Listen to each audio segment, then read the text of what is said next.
Hi friend, welcome to daily blog Ubharta Bharat channel. मैं हूं आपकी होस्ट रूबी ठाकुर। दोस्तों, कल कार्तिक पूर्णिमा है, 15 नवंबर। इस दिन बाबा नानक जी, गुरु नानक देव जी का भी बर्थडे है, जन्मदिन है। इस दिन गुरु नानक जयंती भी है। वो जो थे सिख धर्म के प्रथम गुरु थे। इनको नानक, बाबा नानक भी कहते हैं, इनको नानक देव जी भी कहते हैं। तरह तरह, जैसे भगवान को हम अलग अलग नाम से बुलाते हैं, उसी तरह ये गुरु सिखों के प्रथम गुरु हैं, इसीलिए इनको अलग अलग नामों से बुलाया जाता है। गुरु नानक देव जी ने, बाबा नानक देव जी ने सभी को कहा है, सभी प्राणी को, सभी व्यक्ति को, कि अगर आप सफल जीवन चाहते हैं तो कुछ सूत्रों को, कुछ बातों को आप गांठ बांध लें, जिससे आप सुख शांति हासिल कर सकते हैं। पहला है, काम, कोई भी काम छोटा बड़ा नहीं होता है, उसको हमेशा ईमानदारी से करें। काम ईमानदारी से करें। और दूसरा है, अच्छाई को ज्यादा से ज्यादा लोग तक पहुंचाएं। जो अच्छी बात है उसको ज्यादा से ज्यादा आदमी तक पहुंचाएं, उसको दबाएं नहीं, अच्छाई को। तीसरी है, बुरी आदत छोड़ने के लिए संकल्प मजबूत होना चाहिए। कोई भी गंदी आदत अगर आप में घुस गया है तो उसको छोड़ने के लिए आपको बहुत मजबूत इरादा रखना पड़ेगा, तब जाके वो आपकी बुरी आदत छूटेगी। इस तरह करके गुरु नानक जी ने 2-3 बातें कही, जिससे कि आदमी अमल करे तो जिंदगी में बहुत सफल हो सकता है। ईमानदारी से अपने कोई भी काम को ईमानदारी से करना। दूसरा बात, अगर अच्छाई है तो दूर सभी तक पहुंचाना अच्छे बातों को। दूसरी बात है, बुरी आदत छोड़ने के लिए आप दृढ़ संकल्प करें। बुरी आदत जो लगे आपको ये बुरी आदत है, तो बुरी आदत को आप छोड़ दें, उसमें आप तनिक देर ना लगाएं।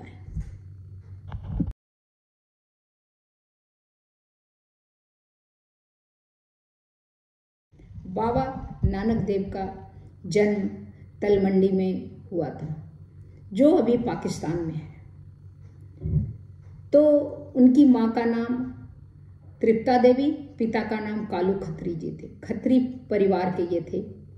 खत्री जो पंजाबी होता है, उस परिवार के थे, सुपुत्र थे। कार्तिक पूर्णिमा को ननकाना साहब में इनका जन्म हुआ था, वहीं जो पाकिस्तान में भी है। सतगुरु जी की महानता का जो है बचपन से ही देखने को मिल रहा था। ये जो रूढ़ीवादी है, जो पुराना ट्रेडिशनल टाइप का बात है, उसके सख्त वो विरोध थे, खिलाफ थे। बचपन में ही वो जनेऊ धारण करवाने का जो रीत का पालन करवाया था, जो रिवाज होता है। पंडित जी ने जब बाबा नानक के गले में जनेऊ धारण करवाने को कहा, तब उन्होंने रोक लिया और कहने लगा, पंडित जी, जनेऊ पहनाने से हम लोग का दूसरा जन्म होता है, जिसको आप आध्यात्मिक जन्म कहते हैं। तो जनेऊ भी किसी और किस्म का होना चाहिए, जो आत्मा को बांध सके। आप जो जनेऊ मुझे दे रहे हो, वह तो कपास के धागों का है, मैला हो जाएगा, टूट जाएगा, मरते समय शरीर के साथ चिता में जल जाएगा। फिर यह जनेऊ आत्मिक जन्म के लिए कैसे हुआ? उन्होंने जनेऊ धारण नहीं किया। पहला, उन्होंने पुरानी रीति रिवाज के खिलाफ, जो पुरानी चली जा रही है जो चीज को, उसको उन्होंने दरकिनार करने का कोशिश किया, पंडित जी को। दूसरा है, बड़े होने पर नानक देव जी ने के पिता व्यापार करने के लिए 20 रुपया उनको दिया और कहा, 20 रुपया का सच्चा सौदा करके आओ। नानक देव जी ने सौदा करने निकले, रास्ते में साधु संतों की मंडली मिली। नानक देव जी ने साधु संतों की मंडली को भोजन करवा दिया और लौट आए। पिताजी ने कहा, सौदा करके आए? उन्होंने कहा, साधुओं को भोजन कराया, यही सच्चा सौदा। इसीलिए आप देखिए, अभी लंगर कराया जाता है, ज़्यादा से ज़्यादा को खाना खिलाया जाता है। और हिंदू धर्म में भी आप देखिए भंडारा कराया जाता है। मतलब खाना खाने से, भोजन करने से जितने शरीर को, मन को तृप्त होता है, उतना आप किसी को दें, किसी चीज को देने से उतना तृप्त नहीं होता। गुरु नानक देव जी ने तीसरा जो है, मैं उनका तीसरा कुछ आपको उनका वाक्य बता रही हूँ। गुरु नानक देव जी जनता को जगाने के लिए, धर्म प्रचारकों को उनकी खामियां बतलाने के लिए अनेक तीर्थ स्थलों पर पहुंचे और लोगों को धर्म के लिए अंधा, धर्म जैसे कि अभी धर्म के लिए अंधा, धर्मात्म दूर करने का आग्रह किया। मतलब कि सच्चा धर्म है। उन्होंने पितरों को भोजन यानी मरने के बाद करवाए जाने में भोजन का विरोध किया। कहा कि मरने के बाद दिया जाने वाला भोजन पितरों को नहीं मिलता, हमें जीते जी माँ बाप की सेवा करनी चाहिए। कितनी बड़ी बात उन्होंने बोला कि एक कहावत भी है, जीते जी पानी न पूछे, मरने पर श्राद्ध करे। जब जिंदा है आपके माता पिता तो उसकी सेवा कीजिए, मरने के बाद आप कितना भी दान कर लेंगे, ये सब जिंदा जीते जी आप वो काम कीजिए जिसके लिए आप कर रहे हैं उसको भी पता हो। इसके अलावा सतगुरु जी नानक देव जी ने तीर्थ स्थानों पर स्नान के लिए इकट्ठे श्रद्धालु को समझाते हुए कहा, मन मैले सब कीछ मैला, तन धोते मन अच्छा न होई। अर्थात अगर हमारा मन मैला है तो हम कितने भी सुंदर कपड़े पहने, शरीर को रगड़ रगड़ के धो लें, बाहरी स्नान सुंदर कपड़े से हम संसार को तो अच्छे लग सकते हैं मगर परमात्मा को नहीं, क्योंकि परमात्मा हमारे मन की अवस्था को देखता है। अंतर मैल जे तीर्थ नावे, तिसु बैकुंठ ना जाना। लोग पति ने कछु न होई, ना ही राम अनजाना। यथार्थ सिर्फ जल से शरीर धोने से मन साफ नहीं हो सकता। तीर्थ यात्रा की महानता चाहे कितनी क्यों ना बताई जाए, तीर्थ यात्रा सफल हुई या नहीं इसका निर्णय कहीं जाकर नहीं होगा। इसके लिए हर एक मनुष्य को अपने अंदर झांक कर देखना होगा कि तीर्थ के जल से शरीर धोने के बाद मन में निंदा, ईर्ष्या, धन लालसा, काम, क्रोध कितने कम हुए। तीर्थ जाके, हर जगह जाके घूम के, इसके बाद भी हम अगर गलत कार्य करते हैं, किसी के लिए द्वेष, किसी की निंदा करते हैं, किसी के लिए ईर्ष्या करते हैं, गलत तरीके से पैसे कमाते हैं, तो वो जो है तीर्थ बेकार है उसको वहां जाना। इसीलिए शरीर को धोना, तीर्थ करना, वो सब के अलावा अपने मन को साफ रखिए और मन से कोई गलत कार्य नहीं कीजिए। इसका दूसरा वो जो संदेश दे रहे हैं, एक बार कुछ लोगों ने नानक देव जी से पूछा, आप हमें ये बताइए कि आपके मत अनुसार हिंदू बड़ा है या मुसलमान? सतगुरु ने उत्तर दिया, अव्वल अल्लाह नूर पाया, कुदरत के सब बंदे। एक नूर ने सब जग उपजाया, को भले को मंदे। अर्थात इसका मतलब ये हुआ कि सब बंदे ईश्वर के पैदा किए हुए, न तो हिंदू कहलाने वाले रब की निगाह से कबूल, न मुसलमान कहलाने वाला रब की निगाह में वही बंदा ऊंचा जिसका अमल नेक हो, जिसका आचरण सच्चा। हिंदू मुसलमान कोई भी हो, सब अल्लाह के बंदे हैं, भगवान ईश्वर के बंदे हैं, सब ऊपर वाले के बंदे हैं ईश्वर के। सब अपने कर्मों से बड़ा छोटा होगा, जाति से या धर्मों से नहीं होगा। वो नानक बाबा का कहना था। इसके बाद दूसरा उनका जो उपदेश है, इस तरह अलख जगाते सतगुरु जी अब्दाल नगर पहुंचे। बली कंधारी नाम का एक फकीर रहता था। उसकी कुदरती चश्मे सबको पानी पिलाता था, झरना था उससे पानी पिलाता था। भाई मर्दाना भी उसके पानी पीने पहुंचे। फकीर जो कि सतगुरु की प्रसिद्धि से जलता था, वो जो फकीर जो पानी पिलाता था, ने भाई मर्दाने को पानी पिलाने को मना कर दिया। भाई मर्दाने ने यह सब सतगुरु को बताई। गुरुजी के पास ही से एक पत्थर उठाया, निर्जल पावन जल वहीं से बह निकला। फकीर का चश्मा सूख गया। फकीर ने क्रोधित होकर पहाड़ी पर से एक पत्थर गुरुजी के सिर पर मारने के लिए लुढ़काया,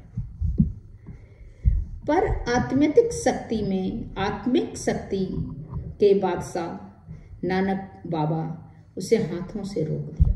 बताया जाता है कि उस पत्थर पर पंजे का निशान बन गया, जो आज भी पाकिस्तान स्थित गुरुद्वारे में के पास वहां पर स्थित है। सतगुरु जी की शक्ति देख के फकीर ने उनके चरण पकड़ लिया। तब गुरुजी उन्हें सत्य धर्म का उपदेश देकर यह वचन दिया, तेरा भी दीवा सदा दहकता रहेगा।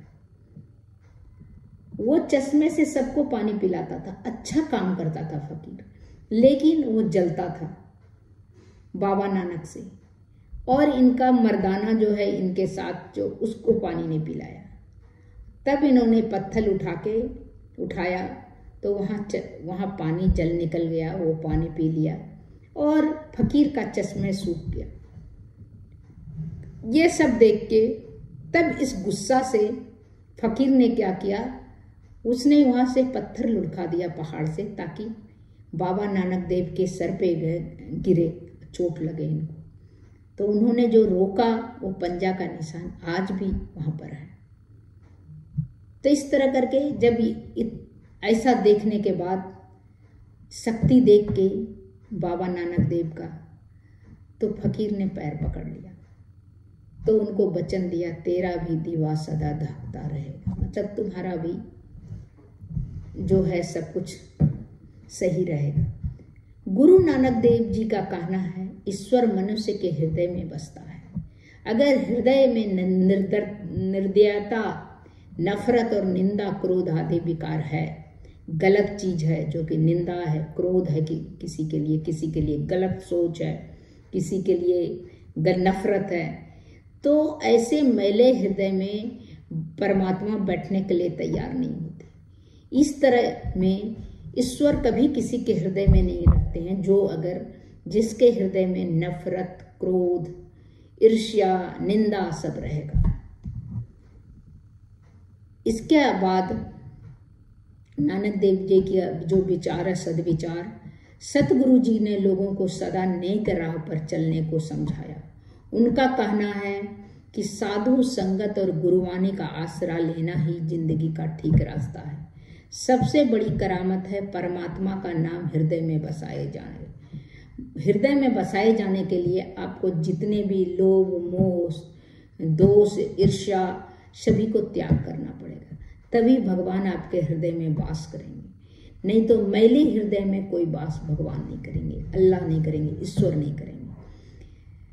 नानक देव जी का, बाबा नानक का कहना है, जिस तरह लाखों मन लकड़ियों को आग की तरह चिंगारी में स्वाहा कर देती है, जिस तरह लाखों मन लकड़ी को आग की चिंगारी स्वाहा कर देती है, उसी प्रकार परमात्मा का सिमरन जन्म जन्मांतर के लिए पापों का संस्कार सदा के लिए मिटा देता है। अगर परमात्मा का सिमरन करते हैं, ईश्वर का आप सिमरन करते हैं सच्चे दिल से, अंदर में कोई भी आपका मैल नहीं रख के दिल से, तो आपका जो है कितने जन्म आपके जो है वो उद्धार कर देंगे।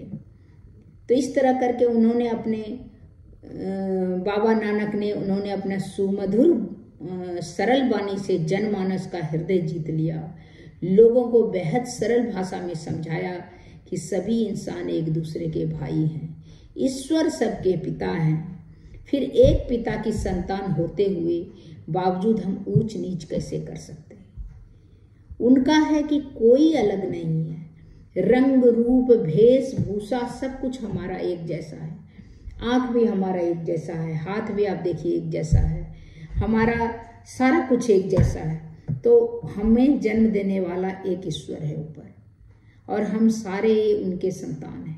तो आपस में हम क्यों लड़ें, दूसरे के लिए नफरत क्यों पालें।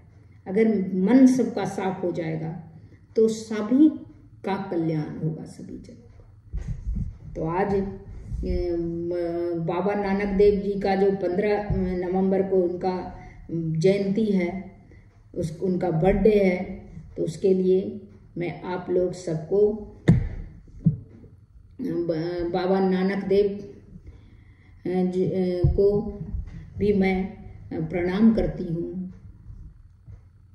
और आप लोग को भी ये कैसा लगा, ये हमारा बाबा नानक के कुछ उच्च विचार, कुछ अच्छे विचार, कुछ उनकी वाणी, तो उसके बारे में अगर आपको अच्छा लगा हो तो मेरे कमेंट बॉक्स में लिखिएगा।